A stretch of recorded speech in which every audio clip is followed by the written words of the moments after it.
Chers amis, bonjour. Chers parents, bonjour. Chers panafricanistes, bonjour.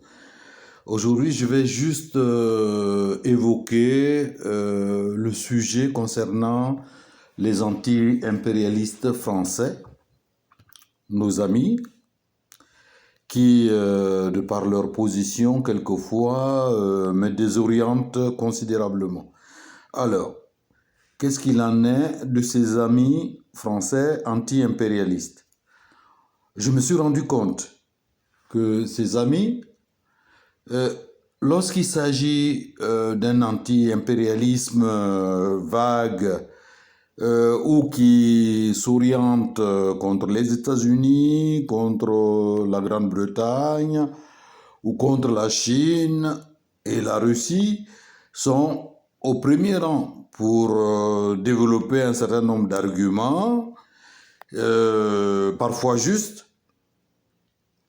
mais dès qu'il s'agit de la France, ils se referment, comme si la France était un État anti-impérialiste au-dessus de l'anti-impérialisme international.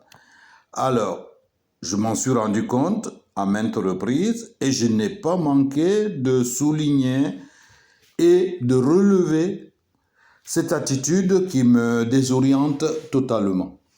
Lorsqu'on est anti-impérialiste, quel que soit l'État qui pose des actes impérialistes, on le dénonce.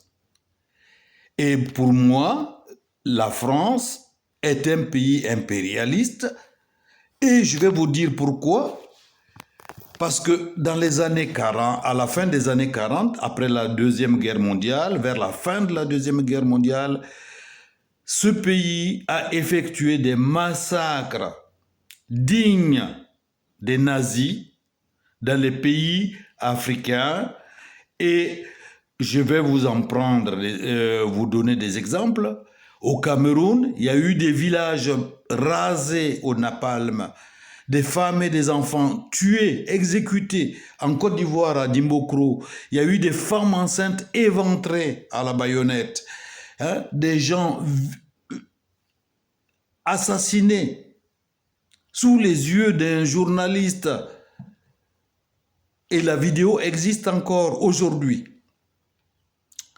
Au Sénégal, à Tcharoy, il y a eu le massacre des soldats africains qui ont participé à la